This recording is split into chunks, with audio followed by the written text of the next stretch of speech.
Hi ಎಲ್ರಿಗೂ ನಮಸ್ಕಾರ. Share market in Kannada ಚಾನೆಲ್ಗೆ ನಿಮಗೆ ಸ್ವಾಗತ. ಈ ವಾರ 4 ಮೇನ್ ಬೋರ್ಡ್ ಐಪಿಒಗಳು ಸಬ್ಸ್ಕ್ರಿಪ್ಷನ್ಗೆ ಓಪನ್ ಆಗಿತ್ತು. ಮುಂದಿನ ವಾರ 5 ಮೇನ್ ಬೋರ್ಡ್ ಐಪಿಒಗಳು ಸಬ್ಸ್ಕ್ರಿಪ್ಷನ್ಗೆ ಓಪನ್ ಆಗ್ತದೆ. ಸೊ ಮೊದಲನೇದಾಗಿ ಮೋಸ್ಟ್ ಇಂಪಾರ್ಟೆಂಟ್ ಐಪಿಒ ಹಾಗೆ ತುಂಬ ಎಕ್ಸ್ಪೆಕ್ಟೇಷನ್ ಇದ್ದಂಥ IPO national securities depository limited NSDLನ ಐಪಿಒ ಆಗಿರುತ್ತೆ.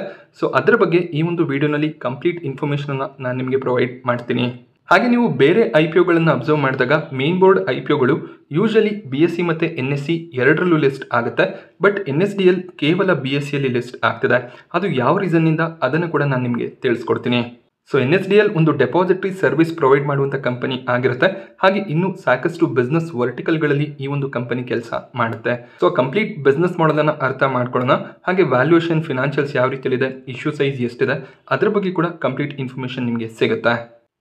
So NSDL IPO price band ಅನ್ನು ಸೆಟ್ ಮಾಡಿದರೆ 760 ರಿಂದ 800 ರೂಪಾಯಿಯ ಪ್ರೈಸ್ ಬ್ಯಾಂಡ್ ಸೆಟ್ ಆಗಿದೆ. NSDL ಅನ್ಲಿಸ್ಟೆಡ್ ಮಾರ್ಕೆಟ್ ನಲ್ಲಿ ಟ್ರೇಡ್ ಆಗ್ತಿತ್ತು. ಸೊ ಜೂನ್ ತಿಂಗಳಲ್ಲಿ ಅನ್ಲಿಸ್ಟೆಡ್ ಮಾರ್ಕೆಟ್ ನಲ್ಲಿ 1250 ಪ್ರೈಸ್ ನಲ್ಲಿ NSDL ಟ್ರೇಡ್ ಆಗ್ತಿತ್ತು. ಆ ಲೆವೆಲ್ ನಿಂದ ಸ್ಟಾಕ್ ನಲ್ಲಿ ಸಾಕಷ್ಟು ವೀಕ್ನೆಸ್ ನೋಡೋದಕ್ಕೆ ಸಿಕ್ಕಿದೆ. ಹಾಗೆ ಈಗ ಪ್ರೈಸ್ ಏನಿದೆ 800 ರೂಪಾಯಿ ಸೆಟ್ ಆಗಿದೆ. ಅನ್ಲಿಸ್ಟೆಡ್ ಮಾರ್ಕೆಟ್ ನಲ್ಲಿ ಈಗಲೂ ಕೂಡ 1025 ರೂಪಾಯಿಗೆ NSDL ಟ್ರೇಡ್ ಆಗ್ತದೆ. ಅಂದ್ರೆ ಮಾರ್ಕೆಟ್ ವ್ಯಾಲ್ಯೂಗಿಂತ ತುಂಬಾ ಕಡಿಮೆ ವ್ಯಾಲ್ಯೂಷನ್ ಅಲ್ಲಿ IPO ತರುವಂತ ಪ್ಲಾನ್ಸ್ ಅನ್ನ NSDL ಮಾಡಿದ್ದಾರೆ. ಸೊ ಇಲ್ಲಿ ಒಂದು ಕಾಷನ್ ಕೂಡ ಇರುತ್ತೆ. ಸಾಕಷ್ಟು ಜನ NSE IPO ಬರ್ತಿದೆ, ನಾನು NSE ಅನ್ಲಿಸ್ಟೆಡ್ ಶೇರ್ಸ್ ಗಳನ್ನ ತಗೋತೀನಿ ಅಂತ ರೆಡಿ ಆಗಿದ್ರ. ಸೊ ಈ ರೀತಿಯಲ್ಲಿ ಅನ್ಲಿಸ್ಟೆಡ್ ಮಾರ್ಕೆಟ್ಗಿಂತ ಕಡಿಮೆ ಪ್ರೈಸ್ ನಲ್ಲಿ IPO ಬಂದಾಗ ಸಾಕಷ್ಟು ಲಾಸ್ ಆಗುವಂತ ಚಾನ್ಸಸ್ ಇರುತ್ತೆ. ಸೊ ಜೂನ್ ತಿಂಗಳಲ್ಲಿ NSDL ನ IPO ನ್ಯೂಸ್ ಇದ್ದಾಗ ಸ್ಟಾಕ್ ನಲ್ಲಿ ಒಂದು ಸಡನ್ ಮೊಮೆಂಟಮ್ ಬಂದಿತ್ತು. ಆ ಒಂದು ಟೈಮ್ ನಲ್ಲಿ ಯಾರೆಲ್ಲ ಶೇರ್ಸ್ ಗಳನ್ನ ಬೈ ಮಾಡ್ಕೊಂಡಿದ್ದಾರೆ ಅವ್ರಿಗೆ ಸ್ವಲ್ಪ ಲಾಸ್ ಆಗುವಂತ ಚಾನ್ಸಸ್ ಇರುತ್ತೆ. ಹಾಗೆ ಯಾವುದೇ ಒಂದು IPO ಲಿಸ್ಟ್ ಆದಾಗ IPOಗೂ ಮುಂಚೆ ಯಾರು ಇನ್ವೆಸ್ಟ್ ಮಾಡಿರ್ತಾರೆ ಅವ್ರಿಗೆ 6 ತಿಂಗಳ ಲಾಕ್ ಇನ್ ಪೀರಿಯಡ್ ಕೂಡ ಇರುತ್ತೆ. ಸೊ IPO ಲಿಸ್ಟ್ ಆದ ತಕ್ಷಣ ಅವರು ಶೇರ್ಸ್ ಗಳನ್ನ ಸೆಲ್ ಮಾಡೋದಕ್ಕೆ ಸಾಧ್ಯ ಆಗೋದಿಲ್ಲ. 6 ತಿಂಗಳ ಲಾಕ್ ಇನ್ ಪೀರಿಯಡ್ ಆದ್ಮೇಲೆ ಶೇರ್ಸ್ ಗಳನ್ನ ಸೆಲ್ ಮಾಡಬೇಕಾಗತ್ತೆ. ಆಗ ಸ್ಟಾಕ್ ಏನಾದರೂ ಗೇನ್ ಆಗಿದ್ರೆ ಪ್ರಾಫಿಟ್ಸ್ ಆಗುತ್ತೆ. ಸೊ ಮಾರ್ಕೆಟ್ನಲ್ಲಿ 800 ರೂಪಾಯಿಗಿಂತ ಕಡಿಮೆ ಪ್ರೈಸ್ನಲ್ಲಿ ಲಿಸ್ಟ್ ಆಗಿ ಇನ್ನೂ ಕೆಳಗಡೆ ಹೋದರೆ ಆಗ ಇನ್ನಷ್ಟು ಲಾಸ್ ಆಗುವಂಥ ಚಾನ್ಸಸ್ ಇರುತ್ತೆ. ಸೊ ಇದನ್ನು ನಾನು ನಿಮಗೆ ತಿಳಿಸ್ತಿರೋದಕ್ಕೆ ಮೇಜರ್ ರೀಸನ್, ಸಾಕಷ್ಟು ಅನ್ಲಿಸ್ಟೆಡ್ ಕಂಪನಿಗಳು ಮಾರ್ಕೆಟ್ನಲ್ಲಿ ಲಿಸ್ಟ್ ಆಗ್ತಿದೆ. NSE ಆಗಿರ್ಬೋದು, ಹೀರೋ ಫಿನ್ಕಾರ್ಪ್ ಆಗಿರ್ಬೋದು, ಆ ರೀತಿಯಲ್ಲಿ ಸಾಕಷ್ಟು ಕಂಪನಿಗಳ IPOs ಬರ್ತಿದೆ. ಸೊ ಆ ಕಂಪನಿಗಳ ಅನ್ಲಿಸ್ಟೆಡ್ ಶೇರ್ಸ್ಗಳನ್ನು ನೀವು ಬೈ ಮಾಡಿಕೊಂಡ್ರೆ ಈ ರೀತಿಯ ಪ್ರಾಬ್ಲಮ್ ಕ್ರಿಯೇಟ್ ಆಗುವಂಥ ಸಿಚುವೇಶನ್ ಬರ್ಬೋದು. ಸೊ ನೆಕ್ಸ್ಟ್ NSDL ಯಾಕೆ BSEಯಲ್ಲಿ ಮಾತ್ರ ಲಿಸ್ಟ್ ಆಗ್ತಿದೆ ಅಂತ ನಾವು ಅಬ್ಸರ್ವ್ ಮಾಡಿದಾಗ, ಸೊ NSDL ನಲ್ಲಿ NSE 24% ಸ್ಟೇಕ್ ಅನ್ನು ಹೋಲ್ಡ್ ಮಾಡ್ತಾರೆ. NSDL ನ ಪ್ರೈಸ್ 12 ರೂಪಾಯಿ ಪ್ರತಿ ಶೇರಿಗೆ ಇರುವಾಗ ಅವರು ಸ್ಟೇಕ್ ಅನ್ನ ಬೈ ಮಾಡ್ಕೊಂಡಿದ್ರು. ಸೊ ನೀವು ಅಂದಾಜು ಮಾಡ್ಬೋದಾಗುತ್ತೆ ಈಗ 800 ರೂಪಾಯಿ ಪ್ರೈಸ್ ಬ್ಯಾಂಡ್ ಸೆಟ್ ಆಗಿದೆ. ಸೊ ಎಷ್ಟು ಪ್ರಾಫಿಟ್ಸ್ ಅನ್ನ NSE ಮಾಡ್ಕೋತಿದ್ದಾರೆ ಅಂತ. ಅದೇ ರೀತಿಯಲ್ಲಿ IDBI bank, HDFC bank, SBI ಈ ರೀತಿಯಲ್ಲಿ ಸಾಕಷ್ಟು ಎಂಟಿಟಿಗಳು NSDL ನಲ್ಲಿ ಸ್ಟೇಕ್ ಅನ್ನು ಹೋಲ್ಡ್ ಮಾಡ್ತಾರೆ. ಅವರು ಈ ಒಂದು OFS ನಲ್ಲಿ ಶೇರ್ಸ್ ಗಳನ್ನ ಸೆಲ್ ಮಾಡ್ತಿದ್ದಾರೆ. ಸೊ NSDL ನಲ್ಲಿ NSE ಹೋಲ್ಡಿಂಗ್ ಅನ್ನು ಹೊಂದಿರೋದ್ರಿಂದ ಈ ಒಂದು ಕಂಪನಿ NSE ನಲ್ಲಿ ಲಿಸ್ಟ್ ಆಗೋದಿಲ್ಲ. ಯಾಕೆಂದ್ರೆ ಅದೇ ಎಕ್ಸ್ಚೇಂಜ್ ಶೇರ್ಗಳನ್ನು ಹೋಲ್ಡ್ ಮಾಡಿ ಅವ್ರದೇ ಪ್ಲಾಟ್ಫಾರ್ಮ್ ನಲ್ಲಿ ಲಿಸ್ಟ್ ಮಾಡ್ಕೊಂಡಾಗ ಸ್ವಲ್ಪ ಮ್ಯಾನಿಪ್ಯುಲೇಷನ್ಸ್ ಆಗುವಂತ ಚಾನ್ಸಸ್ ಇರುತ್ತೆ. ಅದೇ ರೀಸನ್ ನಿಂದ NSEಯಲ್ಲಿ ಈ ಶೇರ್ಸ್ಗಳು ಲಿಸ್ಟ್ ಆಗೋದಿಲ್ಲ. ಹಾಗೆ ಇಶ್ಯೂ ಸೈಜ್ಗೆ ಬಂದಾಗ 4011 ಕೋಟಿಯ ಇಶ್ಯೂ ಸೈಜ್ ಆಗಿರುತ್ತೆ. ಇಲ್ಲಿ ಯಾವುದೇ ರೀತಿಯ ಫ್ರೆಶ್ ಇಶ್ಯೂ ಇಲ್ಲ. ಸೊ ಈ ಎಂಟಿಟಿಗಳೇನಿದೆ NSE, IDBI, HDFC bank, union bank ಇವರೆಲ್ಲರೂ ಕೂಡ ತಮ್ಮ ಸ್ಟೇಕ್ ಅನ್ನ ಸ್ವಲ್ಪ ಮಟ್ಟಿಗೆ ಕಡಿಮೆ ಮಾಡ್ತಿದ್ದಾರೆ. ಅದೇ ರೀಸನ್ ನಿಂದ 4000 ಕೋಟಿ ಅರೌಂಡ್ ಅಲ್ಲಿ ಆಫರ್ ಫಾರ್ ಸೇಲ್ ನೋಡೋದಕ್ಕೆ ಸಿಗ್ತದೆ. ಸೊ IDBI ಬ್ಯಾಂಕ್ ಕೂಡ 26% ಸ್ಟೇಕ್ ಅನ್ನ NSDL ನಲ್ಲಿ ಹೋಲ್ಡ್ ಮಾಡ್ತಿದ್ದಾರೆ. ಸೊ ಇವರ ಆವರೇಜ್ ಪ್ರೈಸ್ 2 ರೂಪಾಯಿ ಆಗಿರುತ್ತೆ. ಸೊ ನೀವು ಅಬ್ಸರ್ವ್ ಮಾಡ್ಬೋದು ಎಷ್ಟು ಪ್ರಾಫಿಟ್ಸ್ ಅನ್ನ ಈ ಕಂಪನಿಗಳು ಮಾಡ್ತಿದ್ದಾರೆ ಅಂತ. ಅದೇ ರೀತಿಯಲ್ಲಿ ಯೂನಿಯನ್ ಬ್ಯಾಂಕ್ ಕೂಡ ಅಷ್ಟೇ 5 ರೂಪಾಯಿ 20 ಪೈಸೆಗೆ NSDL ನ ಶೇರ್ಸ್ ಗಳನ್ನ ಈ ಒಂದು ಕಂಪನಿ ಸ್ಟಾರ್ಟ್ ಆದಾಗ ಪರ್ಚೇಸ್ ಮಾಡ್ಕೊಂಡಿದ್ರು. ಹಾಗೆ HDFC ಬ್ಯಾಂಕ್ ನ ಆವರೇಜ್ 108 ರೂಪಾಯಿ ಇದೆ. NSDL ಕಂಪನಿಯ ಬಗ್ಗೆ ತಿಳ್ಕೊಳ್ಳೋದಾದ್ರೆ 2012ರಲ್ಲಿ ಪ್ರಾರಂಭವಾದಂತಹ ಕಂಪನಿ. ಇದೊಂದು SEBI registered market infrastructure institution ಆಗಿರುತ್ತೆ. ಸೊ ಇವರ ಮೇಜರ್ ಆಕ್ಟಿವಿಟಿ ಡೆಪಾಸಿಟರಿ ಸರ್ವಿಸಸ್ ಗಳನ್ನ ಪ್ರೊವೈಡ್ ಮಾಡೋದು. ಅಂದ್ರೆ ನಾವೇನು ಶೇರ್ಸ್ ಗಳನ್ನ ಪರ್ಚೇಸ್ ಮಾಡ್ತೀವಿ ಆ ಶೇರ್ಸ್ ಗಳನ್ನ ನಾವು NSDL ನ ಮುಖಾಂತರ ಪರ್ಚೇಸ್ ಮಾಡಬೇಕಾಗುತ್ತೆ. ಇವರ ಕಾಂಪಿಟೇಟರ್ ಕಂಪನಿ CDSL ಆಗಿರ್ತಾರೆ. ಸೊ ನಾವು ಸಾಕಷ್ಟು ಜನ ಡಿಮ್ಯಾಟ್ ಅಕೌಂಟ್ ಗಳನ್ನ ಹೊಂದಿದೀವಿ, ಅದು ಹೆಚ್ಚಾಗಿ CDSL ನ ಜೊತೆಯಲ್ಲೇ ಆಗಿರುತ್ತೆ. ಸೊ ಸಾಕಷ್ಟು ಜನ ಯಾರು ಕೋವಿಡ್ಗೂ ಮುಂಚೆ ಇನ್ವೆಸ್ಟ್ಮೆಂಟ್ ಅನ್ನ ಸ್ಟಾರ್ಟ್ ಮಾಡಿದ್ರು ಅವರು ಹೆಚ್ಚಾಗಿ NSDL ನಲ್ಲಿ ಡಿಮ್ಯಾಟ್ ಅಕೌಂಟ್ ಅನ್ನ ಹೊಂದಿರ್ತಾರೆ. ಸೊ ಈ ರೀತಿಯಲ್ಲಿ ಡಿಮ್ಯಾಟ್ ಅಕೌಂಟ್ಸ್ ಗಳನ್ನ ಮೇಂಟೈನ್ ಮಾಡುವಂತ 2 ಎಂಟಿಟಿಗಳು NSDL ಹಾಗೆಯೇ CDSL ಆಗಿರ್ತಾರೆ. ಇದೊಂದು ಡಿಯೋಪೋಲಿ ಬಿಸ್ನೆಸ್ ಆಗಿರುತ್ತೆ. ಹಾಗೆ ಎಲೆಕ್ಟ್ರಾನಿಕ್ ಫಾರ್ಮ್ ನಲ್ಲಿ ಇರುವಂತಹ ಶೇರ್ಸ್ ಗಳನ್ನ ಟ್ರಾನ್ಸ್ಫರ್ ಮಾಡೋದು. ಸೊ ಇದರ ಜೊತೆಯಲ್ಲಿ ಟ್ರೇಡ್ ಸೆಟಲ್ಮೆಂಟ್ಗಳು, ಆಫ್ ಮಾರ್ಕೆಟ್ ಟ್ರಾನ್ಸ್ಫರ್ಸ್ಗಳು, ಪ್ಲೆಡ್ಜಿಂಗ್, ಹಾಗೆ ಪ್ರತಿ ಕಂಪನಿಗಳು ವೋಟಿಂಗ್ಸ್ ಅನ್ನು ಏನು ನಡೆಸ್ತಾರೆ ಆ ವೋಟಿಂಗ್ಸ್ಗಳು ಕೂಡ NSDL ಪ್ಲಾಟ್ಫಾರ್ಮ್ ನಲ್ಲಿ ನಡೆಯುತ್ತೆ. CDSL 2018 ಮಾರ್ಕೆಟ್ನಲ್ಲಿ ಲಿಸ್ಟ್ ಆಗಿತ್ತು. ಲಿಸ್ಟ್ ಆದಮೇಲೆ ಒಳ್ಳೆ ಒಂದು ರಿಟರ್ನ್ಸನ್ನು ಇನ್ವೆಸ್ಟರ್ಸ್ಗಳಿಗೆ ಜನರೇಟ್ ಮಾಡಿ ಕೊಟ್ಟಿದೆ. ಸೊ ಅದೇ ರೀತಿಯ ಒಂದು ಮೊಮೆಂಟಮನ್ನು NSDL ಕೂಡ ಎಕ್ಸ್ಪೆಕ್ಟ್ ಮಾಡ್ತಿದ್ದಾರೆ. ನೋಡಬೇಕಾಗುತ್ತೆ ಮಾರ್ಕೆಟ್ನಲ್ಲಿ ಲಿಸ್ಟ್ ಆದಮೇಲೆ ಯಾವ ರೀತಿಯ ಒಂದು ಮೊಮೆಂಟಮ್ ಇರುತ್ತೆ ಅಂತ. ಒಂದು ಸಣ್ಣ ಕಂಪ್ಯಾರಿಸನ್ನ ನಾವು ಅಬ್ಸರ್ವ್ ಮಾಡಿದಾಗ NSDLನ ಅರ್ನಿಂಗ್ ಪರ್ ಶೇರ್ 17 ರೂಪಾಯಿ ಅರೌಂಡಲ್ಲಿ ನೋಡೋದಕ್ಕೆ ಸಿಗುತ್ತೆ. CDSLನ ಅರ್ನಿಂಗ್ ಪರ್ ಶೇರ್ ಬೆಟರ್ ಕಾಣಿಸುತ್ತೆ. 25ರ ಅರ್ನಿಂಗ್ ಪರ್ ಶೇರ್ ನೋಡೋದಕ್ಕೆ ಸಿಗುತ್ತೆ. ಹಾಗೆ ಪಿ ರೇಷಿಯೋನ ಅಬ್ಸರ್ವ್ ಮಾಡಿದಾಗ CDSL ಈಗ 68ರ ಪಿಯಲ್ಲಿ ಟ್ರೇಡ್ ಆಗ್ತಿದೆ.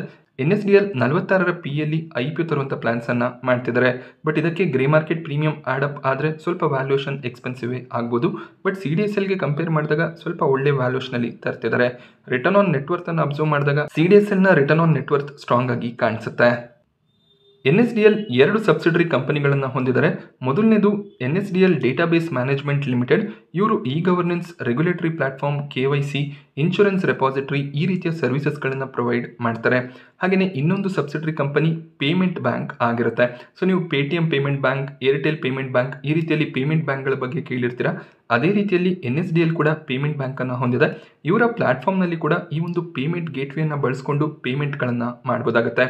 UPI ಸರ್ವಿಸಸ್, ಸೇವಿಂಗ್ ಅಕೌಂಟ್ಸ್ಗಳು, ಮೈಕ್ರೋ ATMs, POS ಸರ್ವಿಸಸ್ ಈ ರೀತಿಯಲ್ಲಿ ಸಾಕಷ್ಟು ಸರ್ವಿಸಸ್ಗಳನ್ನು NSDLನ ಈ ಒಂದು ಪೇಮೆಂಟ್ ಬ್ಯಾಂಕ್ ಪ್ರೊವೈಡ್ ಮಾಡುತ್ತೆ. ಬಟ್ ಇವರು ಯಾರಿಗೂ ಕೂಡ ಲೋನ್ಸನ್ನು ಪ್ರೊವೈಡ್ ಮಾಡೋದಕ್ಕೆ ಸಾಧ್ಯ ಆಗೋದಿಲ್ಲ. ಹಾಗೆಯೇ ಕ್ರೆಡಿಟ್ ಕಾರ್ಡ್ ಡಿಸ್ಟ್ರಿಬ್ಯೂಷನನ್ನು ಮಾಡೋದಕ್ಕೆ ಪರ್ಮಿಷನ್ಸ್ ಇರೋದಿಲ್ಲ. ಸೊ NSDLನ ಕೆಲವೊಂದಿಷ್ಟು ಕೀ ಫಿಗರ್ಸನ್ನು ಅಬ್ಸರ್ವ್ ಮಾಡಿದಾಗ ಟೋಟಲ್ 4 ಕೋಟಿ ಡಿಮ್ಯಾಟ್ ಅಕೌಂಟ್ಗಳನ್ನು ಇವರು ಈಗ ಮೇಂಟೈನ್ ಮಾಡ್ತಿದ್ದಾರೆ. ಹಾಗೆ ಇವರ ಬಳಿಯಲ್ಲಿ 294 ಡೆಪಾಸಿಟರಿ ಪಾರ್ಟಿಸಿಪೆಂಟ್ಗಳು ಲಿಸ್ಟ್ ಆಗಿದ್ದಾರೆ. ಅಂದರೆ 294 ಬ್ರೋಕರೇಜ್ಗಳು NSDL ಪ್ಲಾಟ್ಫಾರ್ಮ್ನಲ್ಲಿ ಲಿಸ್ಟ್ ಆಗಿದ್ದಾರೆ. 33,758 ಇಶ್ಯೂವರ್ಸ್ಗಳನ್ನು ಹೊಂದಿದ್ದಾರೆ. ಬಟ್ CDSL ಅನ್ನು ಅಬ್ಸರ್ವ್ ಮಾಡಿದಾಗ CDSLನಲ್ಲಿ ಡಿಮ್ಯಾಟ್ ಅಕೌಂಟ್ ಸಂಖ್ಯೆ 15 ಕೋಟಿ ಆಲ್ರೆಡಿ ದಾಟಿದೆ. ಸೊ CDSLಗೆ ಕಂಪೇರ್ ಮಾಡಿದಾಗ NSDL ಹಳೆ ಕಂಪನಿನೇ ಆಗಿರುತ್ತೆ. ಬಟ್ CDSLನಲ್ಲಿ ಗ್ರೋತ್ ಸ್ಟ್ರಾಂಗ್ ಆಗಿ ಕಾಣಿಸುತ್ತೆ. ಸೊ ಒಂದು ಡೇಟಾವನ್ನು ಅಬ್ಸರ್ವ್ ಮಾಡಿದಾಗ 2018ರ ಫಿನಾನ್ಷಿಯಲ್ ಇಯರ್ನಲ್ಲಿ NSDLನ ಮಾರ್ಕೆಟ್ ಶೇರ್ 78%ನ ಅರೌಂಡಲ್ಲಿತ್ತು. CDSLನ ಮಾರ್ಕೆಟ್ ಶೇರ್ 22% ಇತ್ತು. ಸೊ ಅದಾದಮೇಲೆ 2019-20ರ ಫಿನಾನ್ಷಿಯಲ್ ಇಯರ್ನಲ್ಲಿ CDSLನ ಮಾರ್ಕೆಟ್ ಶೇರ್ ಕಡಿಮೆ ಆಗಿದೆ. NSDLನ ಮಾರ್ಕೆಟ್ ಶೇರ್ ಇನ್ಕ್ರೀಸ್ ಆಗ್ತಾ ಹೋಗಿದೆ. ಕೋವಿಡ್ ಬಂದ ಮೇಲೆ ಸಡನ್ ಆಗಿ ಒಂದು ಶಿಫ್ಟ್ ನೋಡೋದಕ್ಕೆ ಸಿಕ್ತು. ಸೊ ಅದಾದಮೇಲೆ 5 ಫಿನಾನ್ಷಿಯಲ್ ಇಯರ್ಗಳಲ್ಲಿ ಸ್ಲೋ ಆಗಿ NSDLನ ಮಾರ್ಕೆಟ್ ಶೇರ್ ಕಡಿಮೆ ಆಗ್ತಾ ಬಂದಿದೆ. CDSL ತಮ್ಮ ಮಾರ್ಕೆಟ್ ಶೇರನ್ನು ಇಂಪ್ರೂವ್ ಮಾಡ್ಕೊಳ್ತಾ ಬಂದಿದ್ದಾರೆ. ಅದಕ್ಕೆ ರೀಸನ್ ಬ್ರೋಕರೇಜಸ್ ಆಗಿರುವಂಥ ಝೀರೋದಾ, ಏಂಜಲ್ ಒನ್, ಅಪ್ಸ್ಟಾಕ್ ಹಾಗೆ ಗ್ರೋ ಆಗಿರ್ತಾರೆ. ಸೊ ಕೋವಿಡ್ನ ನಂತರ ಈ ಬ್ರೋಕರೇಜಸ್ಗಳು ಒಳ್ಳೆ ಒಂದು ಕ್ಲೈಂಟ್ ಆಕ್ವಿಸಿಷನ್ಸ್ಗಳನ್ನು ಮಾಡಿಕೊಂಡ್ರು. ಹಾಗೆಯೇ ಈ ಎಲ್ಲ ಬ್ರೋಕರೇಜಸ್ಗಳು CDSLನೊಂದಿಗೆ ಪಾರ್ಟ್ನರ್ಶಿಪ್ಪನ್ನು ಹೊಂದಿದ್ದಾರೆ. ಝೀರೋದಾ, ಗ್ರೋ, ಏಂಜಲ್ ಒನ್, ಅಪ್ಸ್ಟಾಕ್ ಯಾರು ಕೂಡ NSDLನೊಂದಿಗೆ ರಿಜಿಸ್ಟರ್ ಆಗಿಲ್ಲ. ಹಾಗೆ ಟಾಪ್ ಬ್ರೋಕರೇಜಸ್ ಆಗಿರುವಂಥ ಏಂಜಲ್ ಒನ್, ಗ್ರೋ ಹಾಗೆಯೇ ಝೀರೋದಾ ಅತಿ ಹೆಚ್ಚು ಕ್ಲೈಂಟ್ಗಳನ್ನು ಆ್ಯಡ್ ಮಾಡ್ತಾ ಹೋದ್ರು. ಆದ್ದರಿಂದ CDSLನ ಮಾರ್ಕೆಟ್ ಶೇರ್ ಕೂಡ ಇನ್ಕ್ರೀಸ್ ಆಗ್ತಾ ಹೋಯಿತು. ಸೊ ಹಳೆ ಬ್ರೋಕರೇಜಸ್ಗಳು ಈಗಲೂ ಕೂಡ NSDLನಲ್ಲಿ ತಮ್ಮ ಒಂದು ಡಿಮ್ಯಾಟ್ ಅಕೌಂಟ್ಗಳನ್ನು ಹೋಲ್ಡ್ ಮಾಡ್ತಾರೆ. ಬಟ್ ಹೊಸ ಬ್ರೋಕರೇಜ್ಗಳು CDSLನಲ್ಲೇ ತಮ್ಮ ಪಾರ್ಟ್ನರ್ಶಿಪ್ಪನ್ನು ಮೇಂಟೈನ್ ಮಾಡಿದ್ದಾರೆ. ಹಾಗೆ ಮುಂದಿನ ದಿನಗಳಲ್ಲಿ ಈ ಬ್ರೋಕರೇಜ್ಗಳು ಇನ್ನಷ್ಟು ಅಕೌಂಟ್ಗಳನ್ನು ಆ್ಯಡ್ ಮಾಡ್ತಾ ಹೋದರೆ CDSLನ ಮಾರ್ಕೆಟ್ ಶೇರ್ ಇನ್ಕ್ರೀಸ್ ಆಗುವಂಥ ಪಾಸಿಬಿಲಿಟೀಸ್ ಇರುತ್ತೆ. ಸೊ ಈ ಒಂದು ಕಂಪ್ಯಾರಿಸನ್ ಯಾಕೆ ಅಂದರೆ CDSL ಆಲ್ರೆಡಿ ಮಾರ್ಕೆಟ್ನಲ್ಲಿ ಲಿಸ್ಟ್ ಆಗಿದೆ. ಲಾಂಗ್ ಟರ್ಮ್ ಪರ್ಸ್ಪೆಕ್ಟಿವನ್ನು ತಗೊಂಡಾಗ CDSL ಬೆಟರ್ ಆಗುತ್ತಾ, NSDL ಬೆಟರ್ ಆಗುತ್ತಾ ಅದನ್ನು ನೀವು ಅರ್ಥ ಮಾಡ್ಕೋಬೇಕಾಗತ್ತೆ. NSDL ಮಾರ್ಕೆಟ್ ಶೇರನ್ನು ಕಳ್ಕೊಳ್ತಾ ಹೋದರೂ ಕೂಡ ಒಳ್ಳೆಯ ಒಂದು CAGRನಲ್ಲೇ ಡಿಮ್ಯಾಟ್ ಅಕೌಂಟ್ಗಳ ಅಡಿಷನ್ ನೋಡೋದಕ್ಕೆ ಸಿಗ್ತದೆ. ಸೊ 22%ನ CAGRನೊಂದಿಗೆ ಡಿಮ್ಯಾಟ್ ಅಕೌಂಟ್ ನಂಬರ್ಸ್ ಇನ್ಕ್ರೀಸ್ ಆಗ್ತದೆ. ಹಾಗೆ ಆಕ್ಟಿವ್ ಕ್ಲೈಂಟ್ ಬೇಸ್ ಕೂಡ ಇನ್ಕ್ರೀಸ್ ಆಗ್ತಾ ಇದೆ. ಸೊ NSDL ಕಂಪನಿಯ ಸ್ಟ್ರೆಂತ್ಸನ್ನು ಅಬ್ಸರ್ವ್ ಮಾಡೋದಾದರೆ ಭಾರತದ ಮೊದಲನೇ ಡೆಪಾಸಿಟರಿ ಕ್ಯಾರಿಯರ್ ಕಂಪನಿ ಆಗಿರ್ತಾರೆ.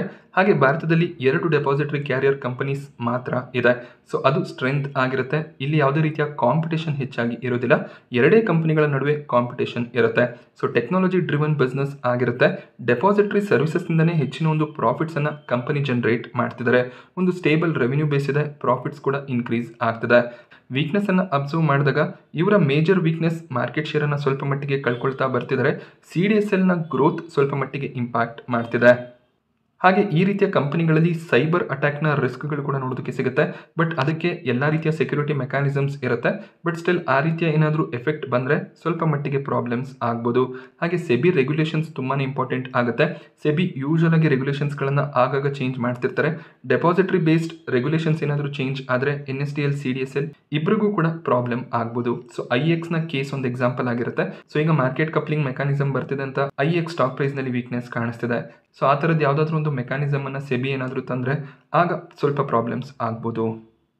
NSDLನ IPO ಜುಲೈ 30ಕ್ಕೆ ಸಬ್ಸ್ಕ್ರಿಪ್ಷನ್ಗೆ ಓಪನ್ ಆಗುತ್ತೆ. ಆಗಸ್ಟ್ 1ರವರೆಗೂ ಈ ಒಂದು IPOನಲ್ಲಿ ನೀವು ಸಬ್ಸ್ಕ್ರೈಬ್ ಮಾಡ್ಕೋಬಹುದು. ₹2 ಫೇಸ್ ವ್ಯಾಲ್ಯೂ ನೋಡೋದಕ್ಕೆ ಸಿಗುತ್ತೆ. 760ರ ಲೋವರ್ ಪ್ರೈಸ್ ಬ್ಯಾಂಡ್, 800ರ ಕಟ್ ಆಫ್ ಪ್ರೈಸ್ ಸೆಟ್ ಆಗಿದೆ.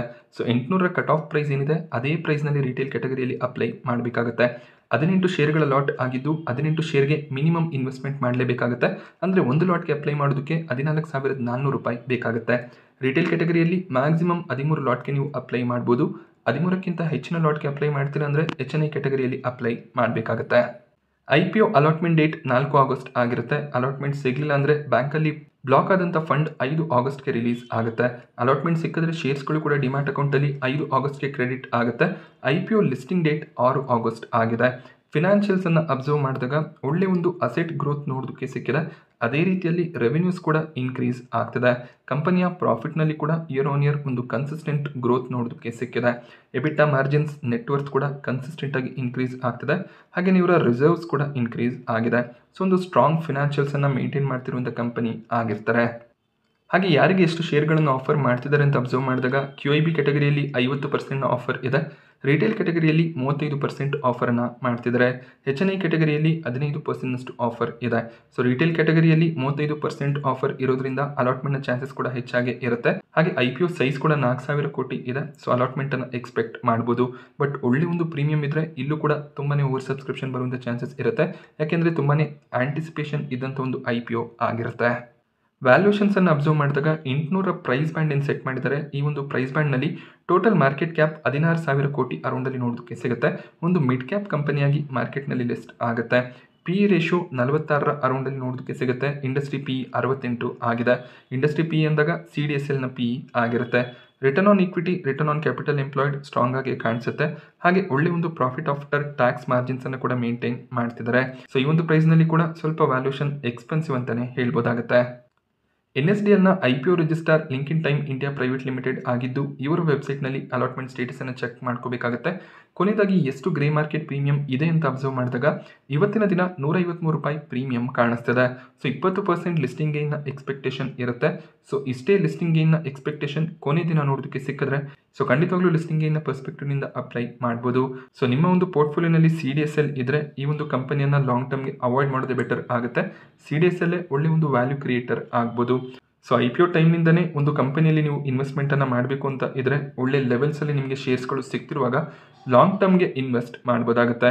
ಬಟ್ ಆಲ್ರೆಡಿ ಸಾಕಷ್ಟು ಕಂಪ್ಯಾರಿಸನ್ಸ್ಗಳನ್ನ NSDL CDSL ನಡುವೆ ನಾನು ಮಾಡಿ ನಿಮಗೆ ತಿಳಿಸಿದ್ದೀನಿ. ಸೊ ನೀವು ಕ್ಯಾಲ್ಕುಲೇಷನ್ಸನ್ನು ಮಾಡ್ಬೋದು. NSDL ಬೆಟರ್ ಆಗುತ್ತಾ, CDSL ಬೆಟರ್ ಆಗುತ್ತಾ ಅಂತ. ಅದರ ಬೇಸಿಸ್ ಮೇಲೆ ನಿಮ್ಮ ಒಂದು ಲಾಂಗ್ ಟರ್ಮ್ ಡೆಸಿಷನನ್ನು ನೀವು ತಗೋಬೋದಾಗುತ್ತೆ. ಸೊ NSDL IPO ಬಗ್ಗೆ ನಾನು ನಿಮಗೆ ಕೊಟ್ಟಂಥ ಮಾಹಿತಿ ಇಷ್ಟ ಆದರೆ ವಿಡಿಯೋನ ಲೈಕ್ ಮಾಡಿ.